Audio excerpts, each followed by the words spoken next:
One of the toughest things in doing these stories is coming up with villains. You know, the hero is easy. Once you've created the hero, you've got him, and you use him in every story, and you know him. But you've got to come up with a new villain in almost every issue.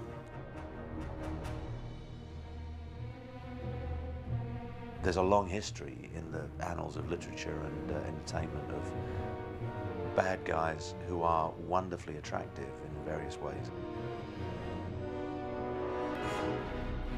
If you think that Spider-Man is the geek gone good, Octavius is the geek gone bad.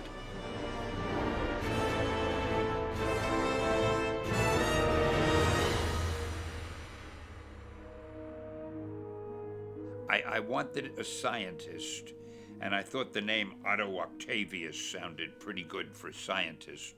So I wrote that down. Then I said, well, if his name is Octavius, and I had him working on radioactive material, and that can be very dangerous. So there was a big glass shield, and he would work outside with little tentacles, and they would operate the radioactive material, and the glass shielded him from the radioactivity. But those looked like tentacles, so I thought his name is Octavius. Maybe I'll have all the students call him Dr. Octopus. He's a wonderful character. He is so offbeat. I mean, the fact that he's a scientist, and he was a little dumpy when we were doing him. We made him a little bit overweight. He was more like an Edward G. Robinson type, with a little girth.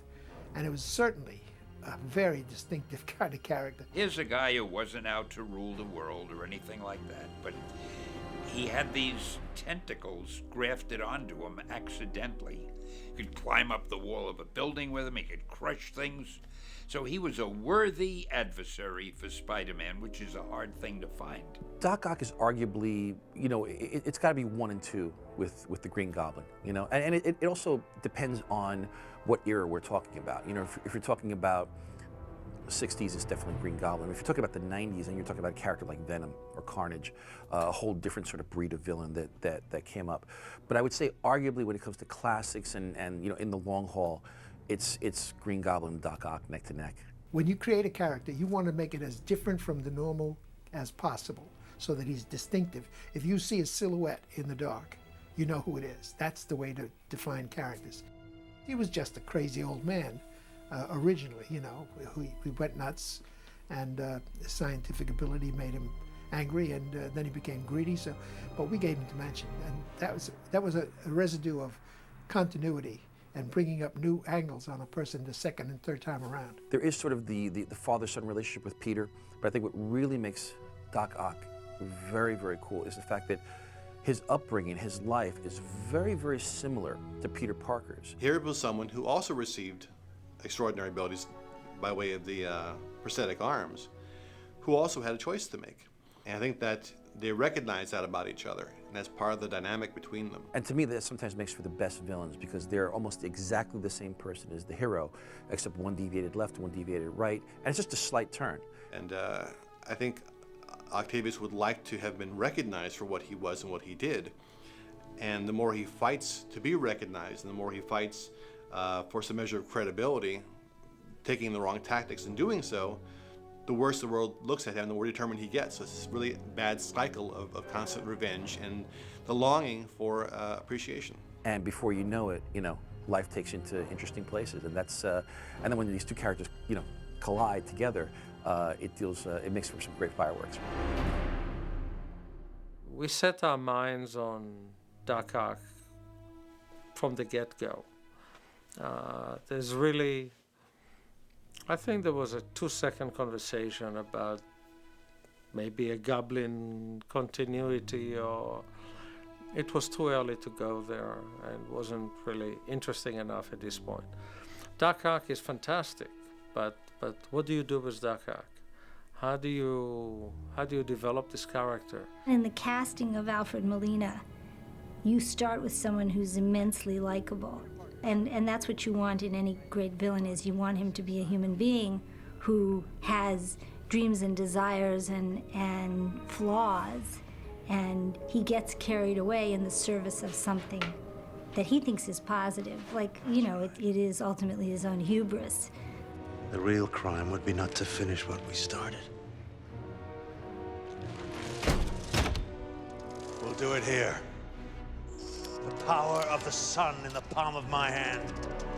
Nothing will stand in our way. Nothing! Please welcome our very own Dr. Octavius, Alfred Molina.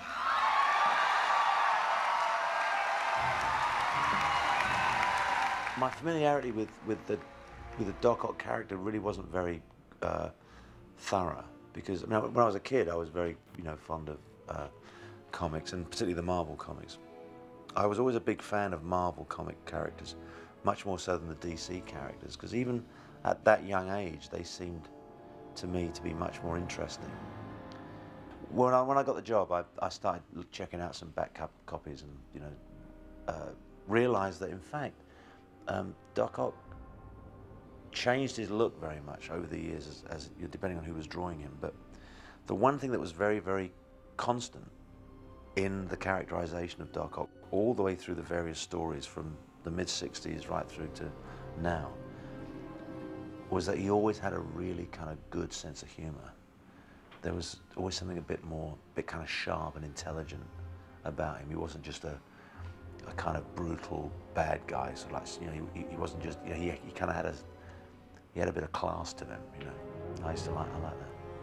I suppose one anxiety I may have had at the beginning was how much of this was going to be an actor's job and how much of it was going to be essentially was I just going to be a cog in a much, much bigger machine. But as we started work, I realized, of course, that Sam never loses sight of the human elements in the job. I mean, he's not one of those directors that suddenly gets completely obsessed with the technical stuff and the special effects and the CG and all that stuff, and then completely forgets about the flesh and blood that's in there. Doc Ock, to make him the way we are making him for this movie, is a very complicated process. It's probably one of the more challenging characters. Neil Spisak, the production designer, and John Dykstra, the visual effects designer, and myself kind of worked together on developing the image of Doc Ock. From the beginning, we put one of our production assistants, Aaron Scully, in kind of a harness with normal, I think they're like washer and dryer black tubes coming at him. A guy standing in the middle of a room with dryer hoses coming off of him. Just to start talking about something as wacky as, the guy has 4 arms growing out of his back. So talking about proportion and length and balance and what would he have to do in order to walk and how would he get up on his haunches, and just the sort of things that you would think are simple take a great deal of thought. This is a great short length, and they can even be shorter. Of course, and I don't think we have to mock up anything shorter right now, because we know that they're going to eventually, in the story, through CG, fold up, collapse, and become part of his back situation. This one looks small to me, this claw. Yeah, it was just we did this last night and this morning. This one just is, to get the length. This one looks, maybe it's a little too big, maybe somewhere in the middle as far as the big cat. Although I'd love to grab somebody by the head. Yeah. Maybe we need bigger feet on the lower ones and smaller feet on the top ones. But I'm afraid if we have big feet on the top ones, we won't have the dexterous quality we've been talking about. We looked at the first illustration of Doc Ock, and it kind of had a very crude look to it. And we wanted that to be a little bit more sophisticated, and where it would look like it was built for a specific purpose of a very fine mechanical instrumentation or movement or something that would be used in a lab, which that first one didn't kind of give off that appeal to. The one person that I need to acknowledge hugely is the illustrator that I work with in London called Paul Catling.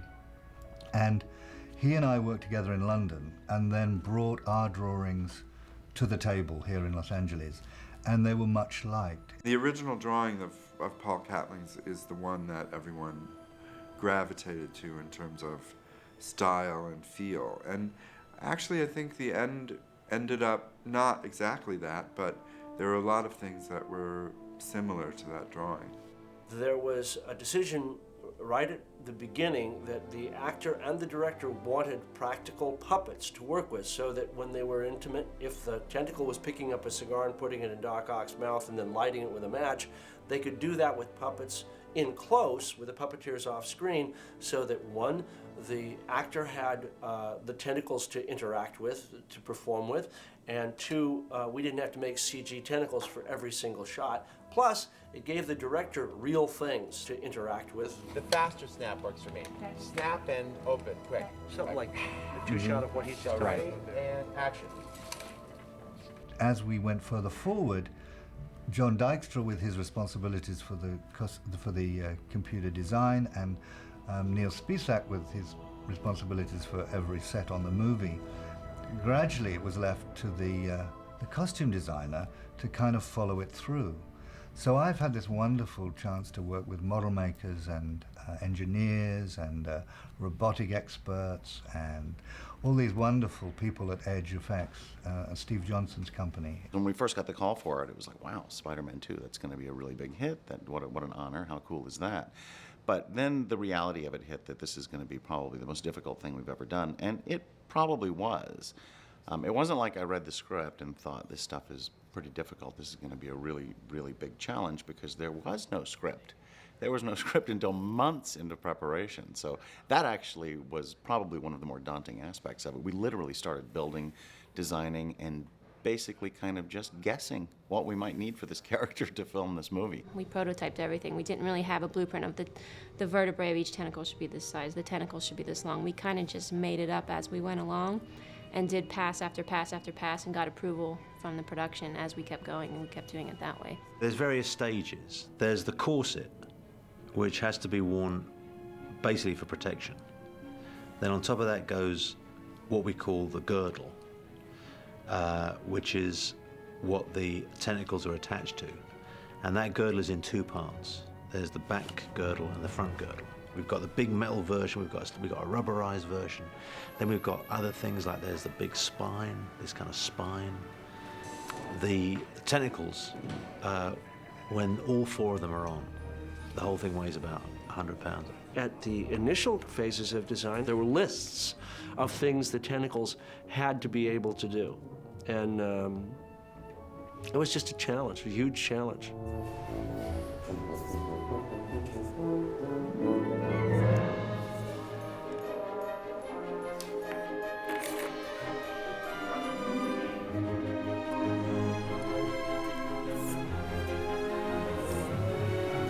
I knew that the performance would be what would make or break these pieces. So we hired from the very beginning, even the beginning of the test phases and the design phases, we hired a contingent of puppeteers here at the studio so that we could work out the performance and the attitude and the character of these tentacles, along with how we were going to build them and how the animatronic functions would work. Eric Hayden was the puppeteer, lead puppeteer, and also, very fortunately enough, was the person who was in charge of the shop as all the research and development was taking place. So at Edge Effects, Eric Hayden was there from the initial meeting of how it was going to be put together to actually getting stuff on film and controlling the movement of the puppets, determining the movement, directing the puppeteers, and working with puppeteers in a very strong way. Before tentacles even were made, we had created these foam rubber tentacles that were held up by sticks and manipulated and had wooden claws that opened and closed, nothing else. And we did a test shoot where we blacked out a room and the puppeteers wore black, and they operated these tentacles attached to a stand-in actor. And man, it looked cool. I can't pick out one shot in particular that really worked. It was just the simple fact that the puppeteers disappeared into the background. These things were alive, and they were doing stuff. They were grabbing objects and putting them in places, and they were four separate entities attached to this one man. And I think everyone at that point felt, you know what, this is gonna work.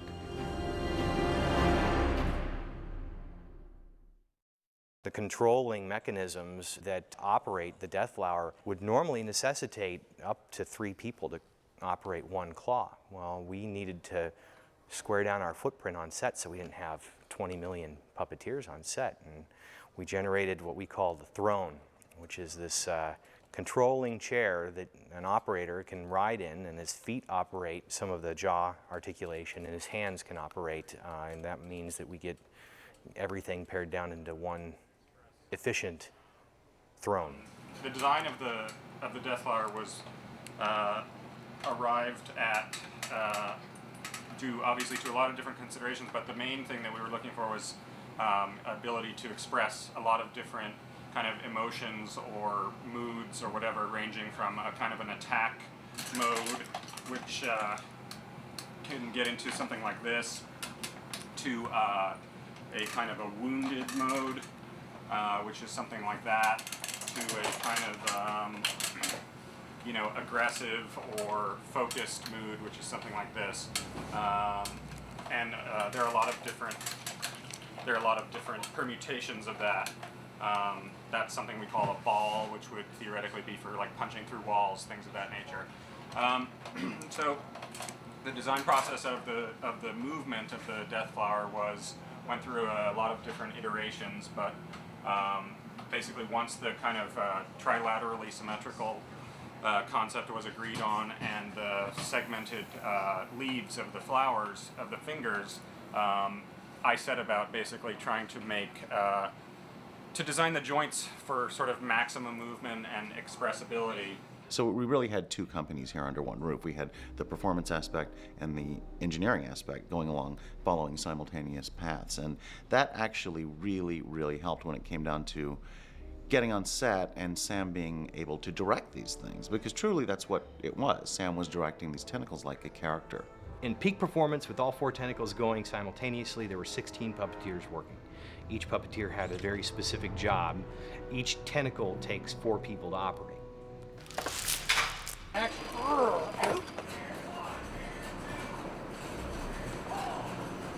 The performance relationship between what our team of puppeteers did in relation to what Alfred did on set, in terms of his movements being led by our movements or our movements being led by his movements, started off in a very slow and careful rehearsal environment of pacing it out. What does it feel like to make this 8-foot-long arm strike from your back and look like it's coordinated from your own muscles? So that it started off almost as a movement exercise, trying to marry the movements of all the people involved in making that tentacle strike. We realized, of course, that this was a crucial and integral part of the characterization.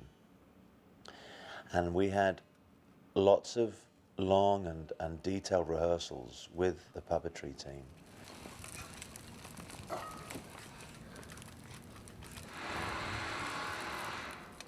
And if at any time you ever feel, I mean, it's totally safe to touch it or play with it. That's cool. That's cool. Go. 3, 2, 1, strike! Cool. Ready and go. And on go, we're going to look to the right. Ready and go. How'd that feel, Fred? And yeah, a neutral lot better. And go. A lot better. Okay, cool. 1, 2, 3, right there. 4, 5, right there. 5. Okay, yeah, those so last couple. Exactly. So last couple of steps, it's like I'm being held back. Okay. We tried to make the tentacles practical whenever we could, because clearly that was always the most effective way of doing it. When they're real, they're real. There's no two ways about it.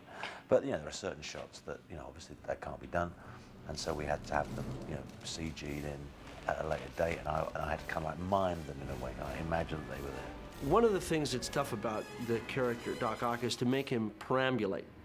Walking on his own feet is one thing, and he has to act as though he's carrying 60 pounds of tentacles. When he's wearing the puppets, he is carrying 60 pounds of tentacles, so that's not too tough. When we take the tentacles away, the practical ones, and we start making virtual tentacles, his weight is supported by those tentacles. He's carried by those tentacles. So we've made a device that actually harnesses to him and moves him through space as if the tentacles were supporting him, and that's the Doc Ock walk rig. Doc Ock walk rig. There's bound to be a toy in that someplace. It's on a track, and it flew like 20 feet above him, and all these wires hooked to him, and through a computer, we were able to pull the wires in different ways, and it was just like a computerized we were the puppet masters. Peter Parker and the girlfriend. Apart from it being a bit tedious and sometimes difficult, I quite enjoyed the technicalities of it. I quite enjoyed the technical problems that had to be solved. I enjoyed being part of that process.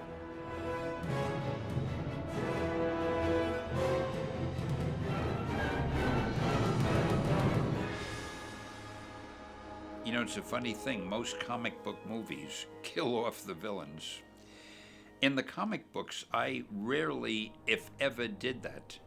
I was more miserly. I didn't want to get rid of a good villain. I wanted to save him and use him again. I mean, how many times have you seen the villain sort of fall off a cliff and we sort of look over, he's gone, he must be dead, only to return a year or two later? I mean, it's a hallmark of storytelling, especially heroic style storytelling. Readers and audiences build up a feeling for the characters if they're heroes or villains, and it's always fun to see them again.